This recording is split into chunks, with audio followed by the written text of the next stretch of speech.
Hey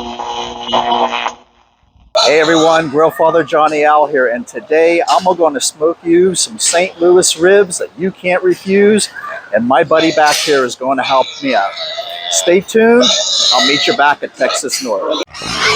We are live from my backyard where I am smoking these meat like a brisket.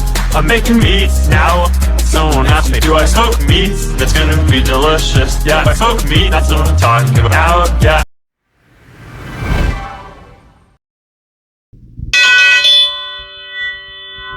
Hey, before we go inside, just wanted to talk for a moment about what these St. Louis style spare ribs or pork ribs, however you want to call them, what are they all about? So I wanted to share with you some Cliff Clavin little known facts. Remember Cliff Clavin from the best sitcom ever, Cheers, back in the 80s, always starting out his conversations with, "It's a little known fact," and he goes on and on.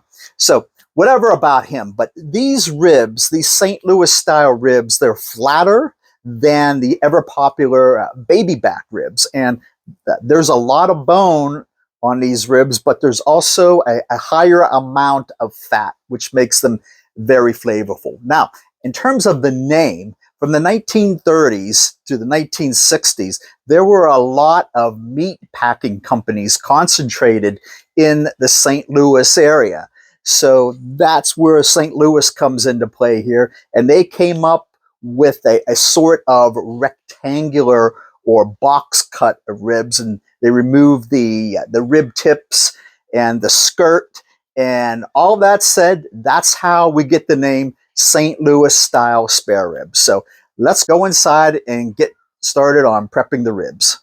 Now, the first thing I wanted to do was show you where on the pig you can find the St. Louis style ribs, and you will find them right here in this region of the pig, and then up a little bit higher you will find the baby back ribs. I grew up on the baby back ribs, and I just think back in the day they didn't have, at least where I was growing up, they didn't have the St. Louis style ribs available. So I grew up in the baby back ribs, but I can't tell you the last time when I smoked or grilled baby back ribs. I go strictly with the St. Louis ribs, and they're always my go-to choice. Now, here's the rack or slab of ribs that we're going with today. And some people call it a slab, some people call it a rack.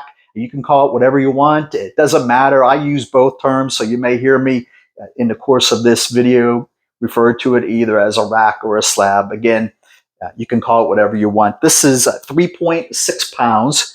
And what I'm going to do is get this out of its packaging, pat dry it, and I'll meet you back here and we'll continue on with the prep. Now, this is a beautiful rack or slab of ribs. You can see the nice marbling in there. These are going to be really flavorful. Now, you see a little bit of a fat cap here. You can leave that on there. There's going to be a lot of flavor on these particular ribs over here. I debated whether I'm going to take some of this off, but I think I'm going to do it just a little bit, not too much. I don't want to cut down into the meat, so I will take a little bit of that off. Again, this is completely optional. I just, you know the old saying, the flavor's in the fat, and but I'm just going to take some of this off just to clean it up a little bit. Maybe take a little more off here.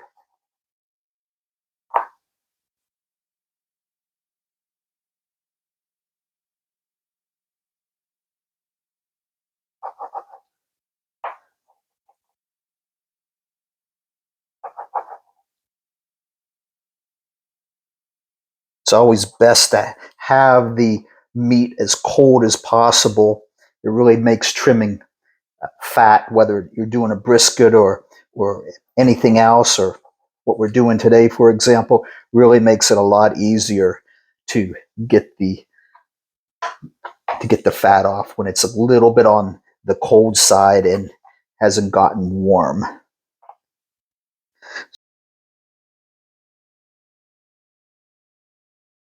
And I think I'm pretty happy with that. I'm not going to push my luck. Now, on the other side, we have some work to do. We have this membrane here that we have to think about what we're going to do with that. There's 2 or 3 options there. And then we have this skirt that we need to get rid of as well. In terms of the membrane, I'm of the thinking that I always take this membrane off. It can be a little chewy if you leave it on. Many restaurants, if not most, just leave it on for the sake of time and ease and not having to deal with it. So you could either leave it on, basically do nothing. You could score it, or you can remove it. And I'm going to remove it, and I'll get to that in a moment. But I want to remove this skirt here and get this off the back. So let me trim this back as far as I can here.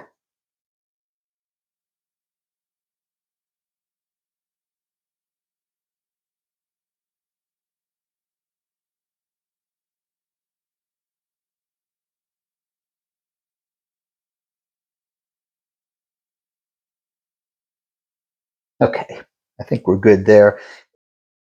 I am not even going to try to mess with fat on this side. I'm going to leave that alone as it is.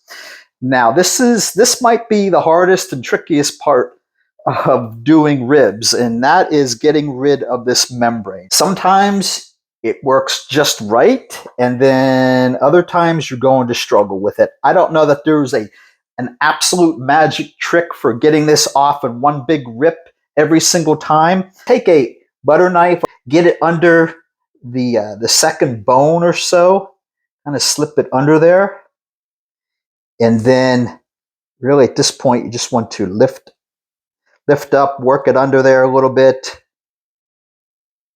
kind of loosen it, and hopefully I don't tear it.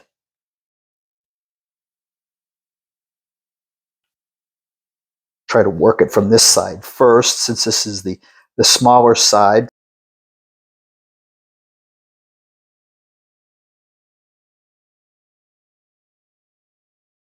Now, the trick is to use a paper towel so that you can get some leverage on this membrane.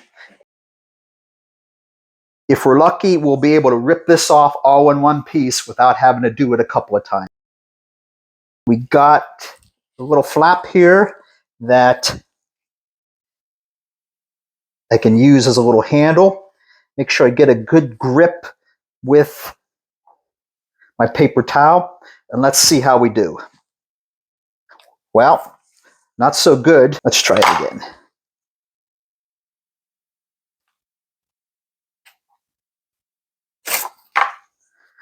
Not going to cooperate today, so we'll just have to not get frustrated is the key. And again, just take our time, be patient. Okay, there we go. Finally got it off after about 4 tries. Again, this is not out of the ordinary that you'll have to several attempts to get that membrane off. Again, you don't have to take it off at all. Now, let's get a binder on here, and what I use for a binder is duck fat, and you can use olive oil or mustard or whatever it is that you like to use. I just like to use duck fat. It's my choice. I'm going to do this side first. I'm just going to hit this with the spray.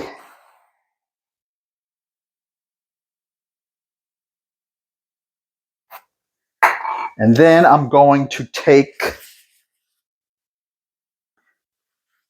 my rub. You can use whatever rub you like. I use a homemade rub. I did a whole video on the homemade rub, and you can check that out. This is an all-purpose rub, for lack of a better term, and it has baking soda in it, so it will help get this nice and tender for us. Give this a nice uniform coat right across, going straight across.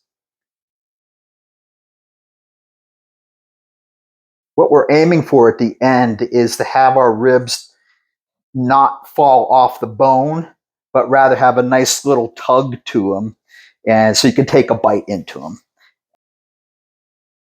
hear the fall off the bone slogan all the time.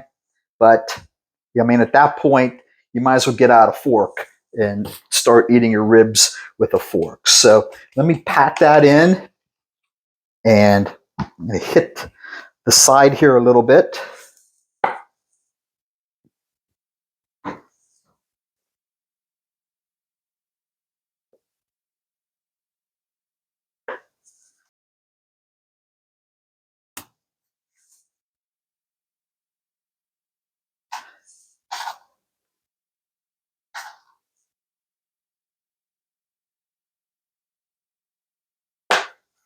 Rub will help with the overall flavor profile.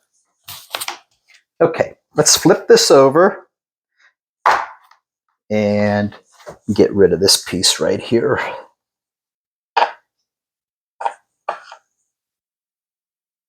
Same thing on this side. You hit it with the binder first so that that rub sticks nicely. And then we will finish up with the rub side. And then this is really it in terms of prep. What I'm going to do then is put this on a pre-sprayed cooling rack. I cook all my meats on a cooling rack just for the sake of ease of transportation, taking it in and out off the smoker and on the smoker. And it also gives a little extra space between the meat and the heat to allow for good airflow underneath it.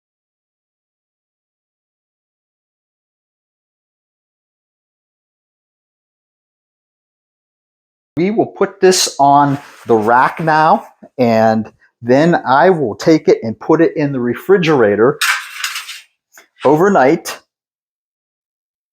and we'll let that rub do some of its magic. And we will put that right on there like that. Let it sit in the refrigerator overnight, uncovered, and then tomorrow we will put it on the smoker. Now it's the next day, the ribs are out of the refrigerator, the smoker is up and running.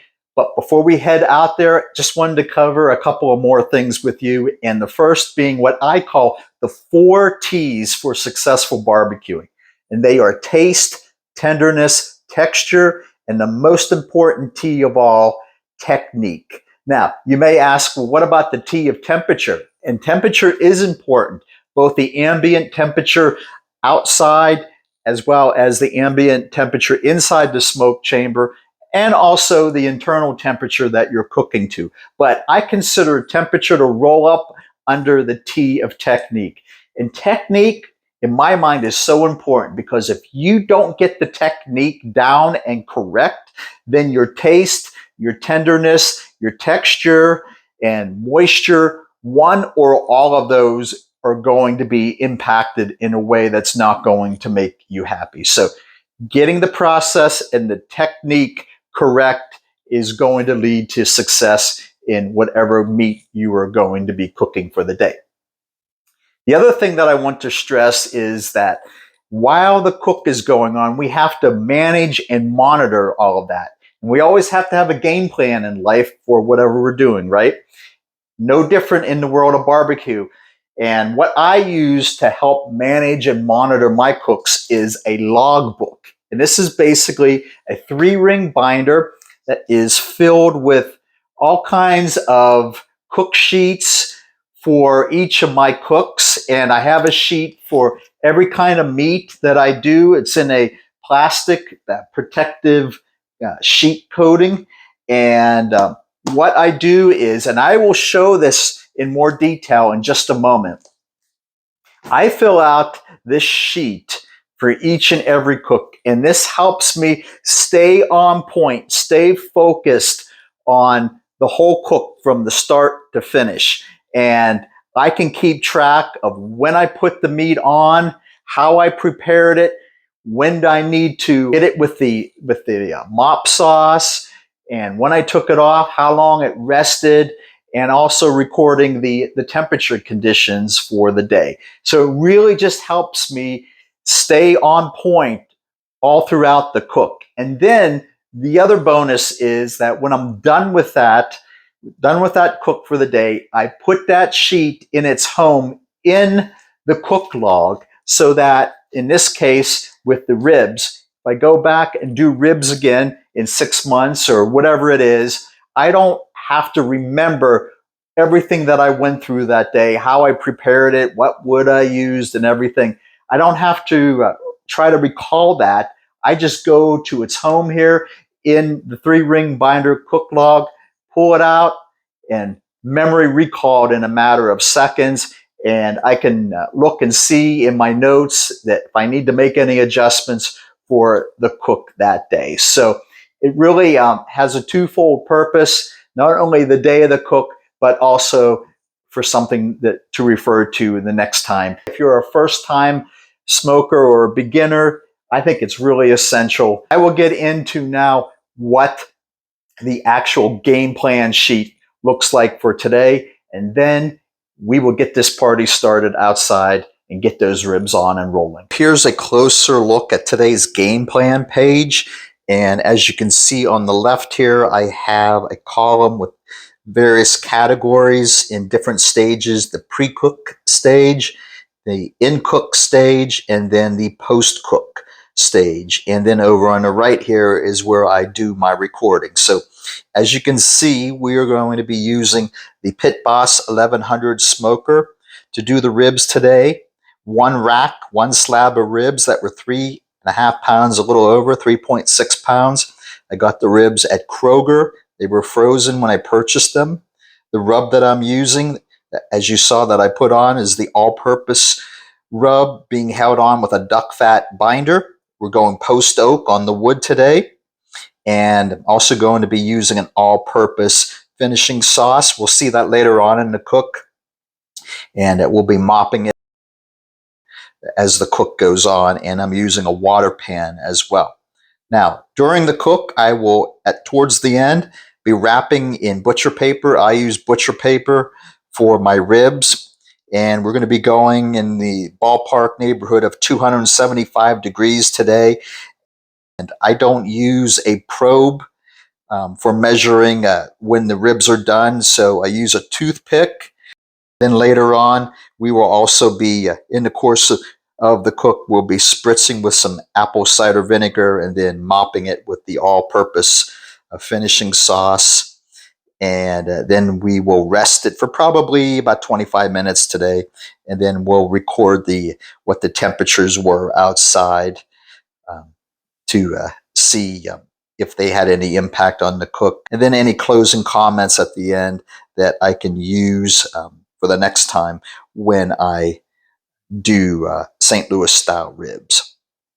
So let's go ahead and go out and we will get the ribs on the smoker.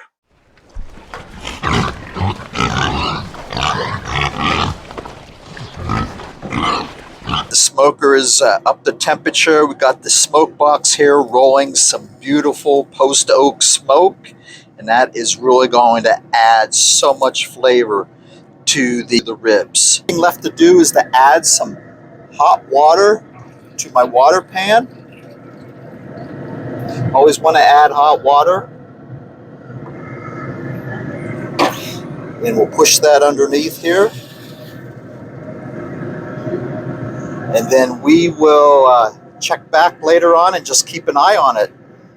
Let's head back inside. Now the ribs are on their way. They will be on the smoker for a number of hours. So I thought, let's come back in and we will move to the next stage of this cook. And that is making a homemade, authentic, low sodium finishing sauce. And I rarely use a finishing sauce. The only time I use it is when I'm making ribs or when I'm making pulled pork. And it just helps keep that pulled pork, once you pull it and you have leftovers, it helps keep it moist in the refrigerator. So when you go to heat it up again, it really helps retain that moisture. I really kind of consider sometimes use of those finishing sauces as a way of masking or trying to hide the imperfections of your cook. And that is not what I want. I want the meats that I smoke, the juiciness and the moisture that's retained in those meats. I want those to speak for themselves and to stand on their own. And I don't want to give the impression that I'm trying to mask any kind of imperfections that took place in the cook. So what we're going to do now is introduce the ingredients for this homemade finishing sauce. We'll get them mixed up and put them on the stove and get it heated up. Here are the ingredients. We'll start off with 3.5 cups of Heinz tomato ketchup. And Heinz, because there is only one kind of ketchup, and that is Heinz. A shout out to my friends in the Berg and Pittsburgh. Move on to 1/2 cup of apple cider vinegar, 1/2 cup of white vinegar, 1 cup of water, 1/2 cup of light brown sugar, 4 tablespoons of Worcestershire sauce, 3 teaspoons of 16 mesh coarse ground black pepper, because that is the only kind of pepper to use. Instead of salt, we're going with the salt substitute, the no sodium version. And this is the no salt particular brand. And we're using 2.5 teaspoons of that. And then I'm going to sprinkle in some of my all-purpose homemade rub and a few splashes of hickory liquid smoke. Let's get all these ingredients into our pan here. Now let's whisk it all together. Get everything evenly distributed. What we're going to do then is put this on a medium heat stovetop, and we will continue to stir occasionally. We're only looking to warm it up, so you don't need to go any further than having it on for, I don't know, maybe 10-15 minutes at medium heat. Just make sure you give it a stir every few minutes.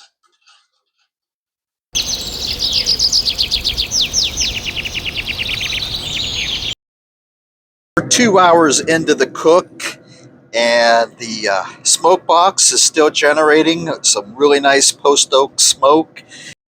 What I'm aiming for is a combination of a reddish brown, deep gold kind of color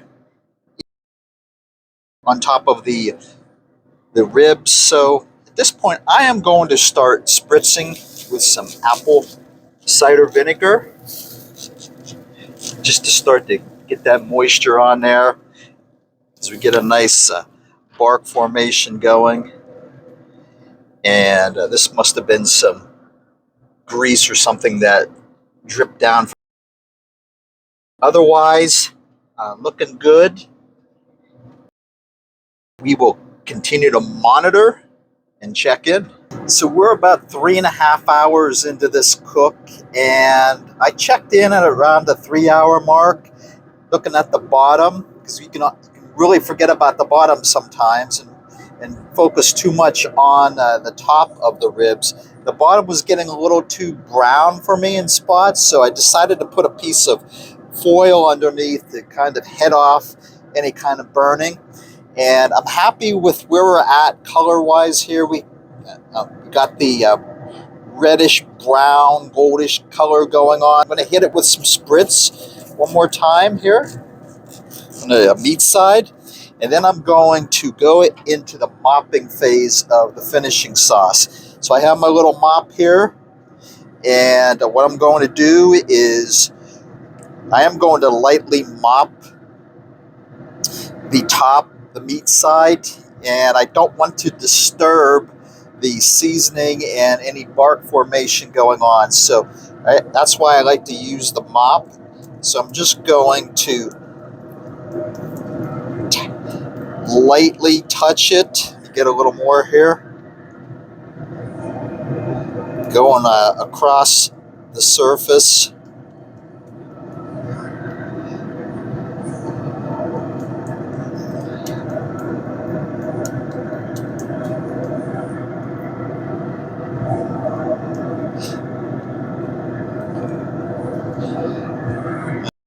then I'm going to hit that in with another spritz. We'll do the same thing on the other side, but we'll do that in about 20 minutes, and then we'll get into the wrapping phase.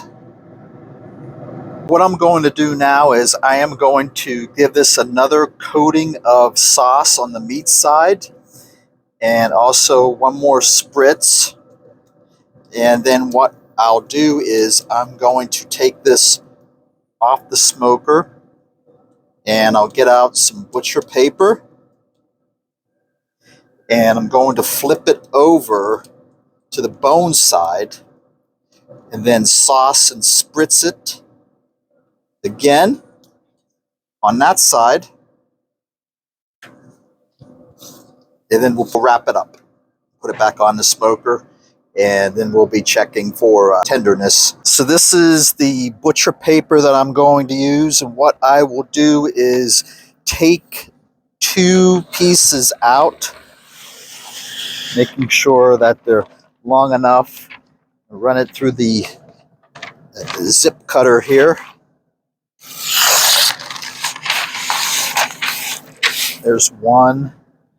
Put this on just to make sure it doesn't go flying away. It's a little windy out today.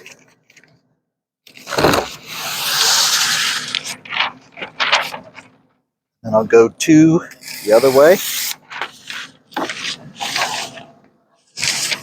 Get that out of the way.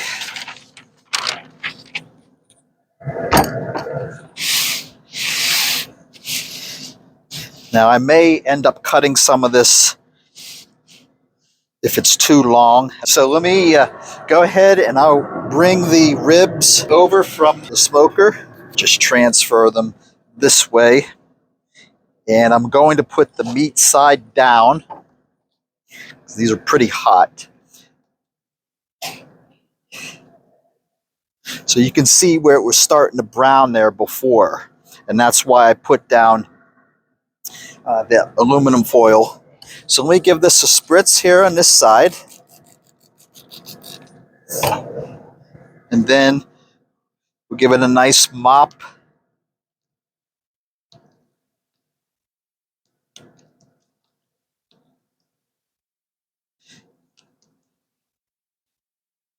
Generous coating.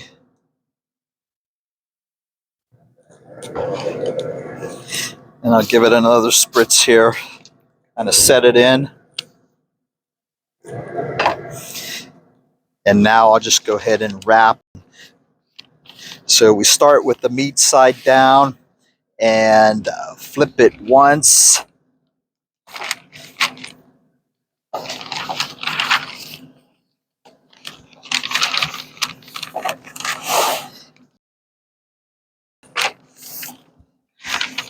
Go ahead and put a crease in here. Flip it one more time. That was the bone side. And then finally, back on the meat side up. And I will go ahead, tuck this under here.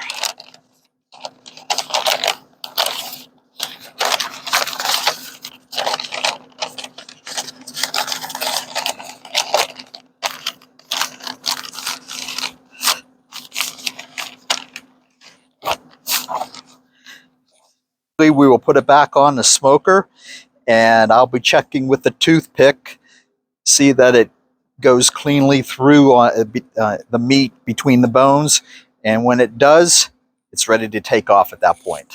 We just passed the 5-hour mark, so I took the ribs off and unwrapped them to do a toothpick test. So let's go ahead and find a meaty piece here between the bones and see if it goes through nice and easily. And you can see that it's going through without any resistance. So I would say they're done. I'm going to wrap these back up, take them in, and put them in a faux Cambro for about 30 minutes, and then we'll get these cut up. 30 minutes later.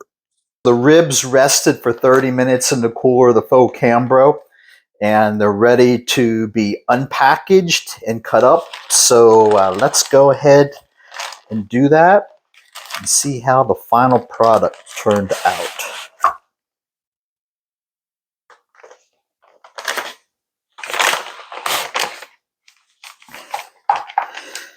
You can see it's pliable, so it's not falling off the bone, which is, again, the way that I like it. One thing I wanted to point out here, and that is you can see some pullback here on the ribs, and sometimes it will be more pronounced to that than what you see here. And well, all I want to say about that is that I see so many people place an emphasis on pointing that out, that there's pullback. And it has as much to do with taste and tenderness and texture as the smoke ring on a brisket. But people like to point that out, and it's really not some sort of badge of honor. It's just something that happens in barbecue. And sometimes you'll get a pullback and on the ribs, and sometimes you won't. Again, it has nothing to do with the taste and the tenderness and the texture and the final product. So anyway, we're going to move on, and let's go ahead. And I always turn these over on the back, and it's easier to cut because you can see where the spaces are in between the bones. I'm just going to start cutting down at this end here. You can see that the knife is just gliding right through each of the ribs without much effort having to be put into it.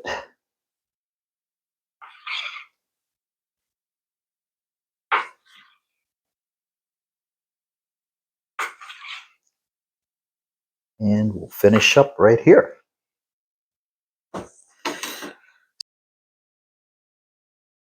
I will flip these over. This is the way I typically serve them.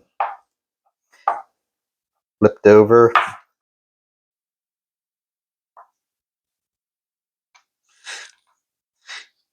What I want to do is just show you how it turned out. And you can see how nice and moist, and there's a little, again, I don't want to make any big deal about it, but a little smoke ring going on there. And so these should be very nice and juicy and very tender. So all that's left to do is ring the dinner bell, let the gang know that it's time to eat.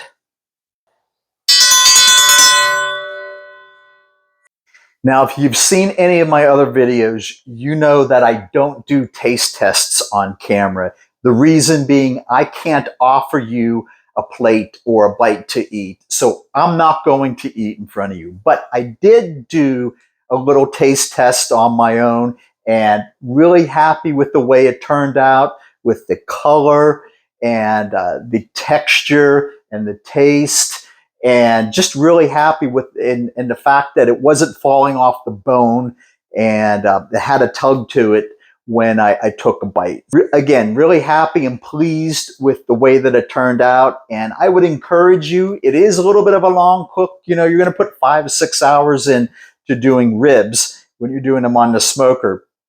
But if you follow the technique and the process that I suggested today in this video, then I think you will be happy with the taste and the tenderness and the texture of the ribs when you make them.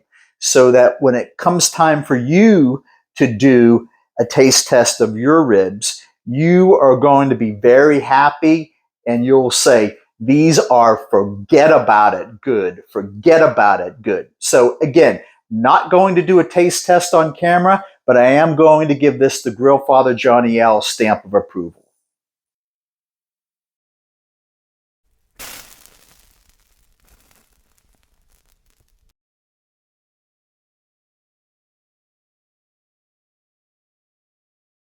Hey friends, thanks for stopping by the channel today. I hope you found this video useful and helpful. would you do me the favor of hitting the like and subscribe buttons, as well as sharing this video with a family member and friend. Until next time, this is Grill Father Johnny L. Take care. God bless. Spoke on.